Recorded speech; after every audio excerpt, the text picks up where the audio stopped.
Only do that if you're anchored, if you're tied up, you know. Yeah.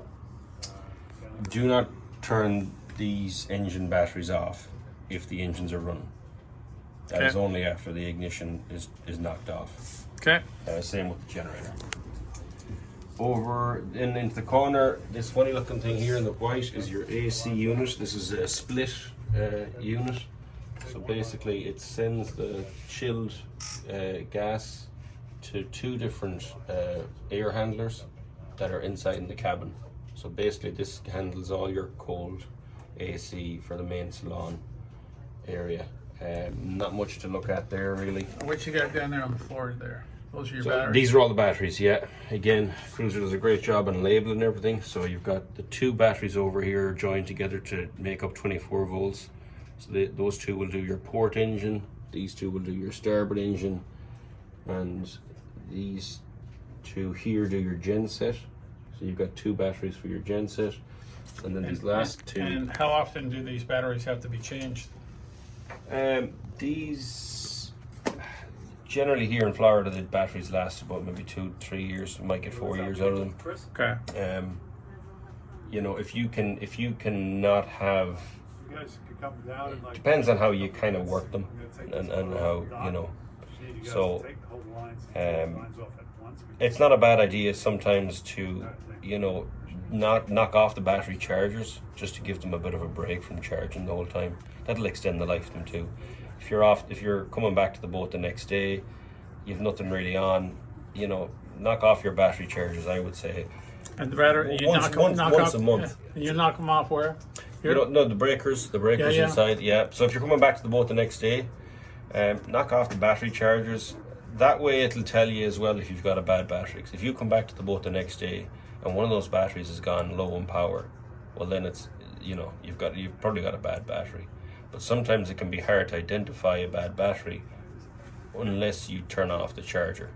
So it can throw kind of, it can throw you a bit off thinking that the battery is fine because I've got 14 volts. Sure. Well, not really. That's your charger giving the battery 14 volts. But as soon as you knock off the charger, the battery, you know, voltage drops. It drops off a cliff. So it's good. It's like any system on board. It's just cycle the power every now and again. You know. What do we got up here? Up here, these are your engine. These are your blowers. So basically, they extract all the hot air out of the engine room. You've got 3 of them, so it's good to basically run them anytime you have any of these engines running. Okay. The air will come in through these filtration systems, one each side. So it says to wash or replace this filter after 40 hours of runtime. That seems quite excessive. I wouldn't worry about that too much, but I would certainly maybe every 100 hours. You know, 40 hours seems like a lot of washing. Sure. This black panel up here, if you were to ever change the batteries or suspect or do any kind of service work on your batteries, it's well labeled, so you can exactly see how the battery cables are configured in each battery. Moving over here, we've got the shore power cable storage bin, and this is a little motor. So motor will help you bring in and out your shore power cable. It stores it in that bin. And then the breaker for that main shore power is up on the outside, just on the other side of this box. So we'll talk more about that in just a minute. You've just looking here, it's various plumbing pipes, water pipes, drainage pipes. What you got here in front of the motor? One quick thing I'm gonna say to you before we get to there, this pump here in the back, so it is labeled again. That's your AC pump, so that guy is going to be running quite a lot. He provides raw water to your entire AC systems. This guy has a strainer which is right here by my feet. So this guy here, if you're running the AC, which most of us here in Florida do run a lot, this is the most thing that you probably want to be cleaning out. Especially in the summertime when the water temperature is high. A lot of grass, a lot of barnacles, different mussels, shells will grow and get clogged up in this. So this thing would want to be checked probably once a week, if not once every 2 weeks. In the winter time you can extend that period, but definitely in the summertime, if the AC is left running to keep the boat cool, this guy will fill up pretty quickly. Okay. So all these looking devices here are all water strainers to filter the water going into whatever it is, be it a pump or an engine. Same thing here. Same thing here. The engines obviously are much bigger ones, and they're not going to be running while you're away from the boat 24/7. So these generally don't need to be cleaned as often, and you can just simply look through the glass. So long as you can see through it, and you can see the metal screen inside, then it's pretty clean. But they can fill up if you get into shallow water with sand or grass, or sometimes little bits of fish or something get in there. They're generally once a year is generally enough to look at them. This big guy here is your IPS. Basically, this is the top part of the pod system. The exhaust from the engine goes down through this. Obviously, you have a shaft coming out here into this gearbox. It has its own hydraulic oil.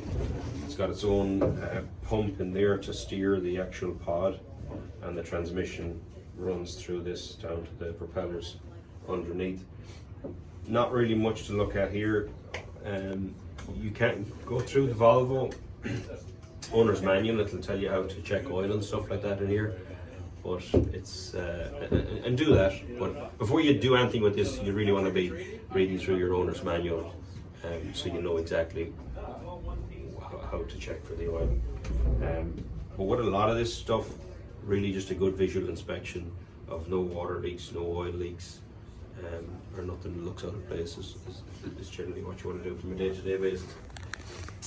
Through what I'm sitting on is the Seakeeper. So this is your gyroscopic stabilizer. It's basically a big heavy metal flywheel that spins up while you're out at sea. This is powered by 240 volt AC, so you got to have your generator running to power this guy. It could take about 30 minutes for this thing to speed up. But once it does speed up and you activate it from the screen up at the helm, it will keep the boat basically horizontal. So if you've got side wind, if you've got swell coming from their side, it stops the boat from rocking. The boat will still rise up and down over the waves. It'll still pitch forward and aft, but it won't rock from side to side. And you can just deactivate it from touching the screen up top. So it makes for a very comfortable ride and reduces seasicknesses a lot. So that's basically everything contained in here. This has a water pump to cool the bearings and oil in it, and that pump is just underneath the ladder here, and it's also got a little sea strainer there.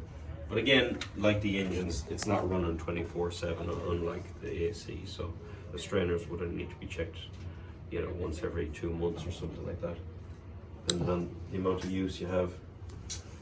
All right. And then pretty much all these pipes have got the seacock valves. So anytime you're changing the AC here, make sure the first thing you do is obviously knock off your AC and knock off your water pump breakers, so that there's no water flowing through. And then you want to close off your valve here before you undo the top here. And there's a little basket in here that you can just pull out, and you can wash up the hose out on the dock. It's good to exercise these levers once a month, I would say. So they don't get frozen Just so up? they don't get frozen up. Yeah, exactly. Yeah. Gotcha. Have they been exercised lately? I'll do it again, man. I'll do it now in a second. All right. I think they have anyway. Yeah, I think we were down here not that long ago checking it out. And then the only other thing up here is your fire extinguisher. So the safety pin is removed. So in the event of emergency and you pull that handle up by the helm, this will discharge the fire extinguisher. It will go off if there's a fire in here. Obviously, it's got one of these little it's like a mercury little glass thing, so it'll just, with heat, it'll go off itself. All right. So there's a little gauge here right on the top. So just to keep an eye on that gauge. This thing will need a service every so often. You've got a service leaflet there. All right.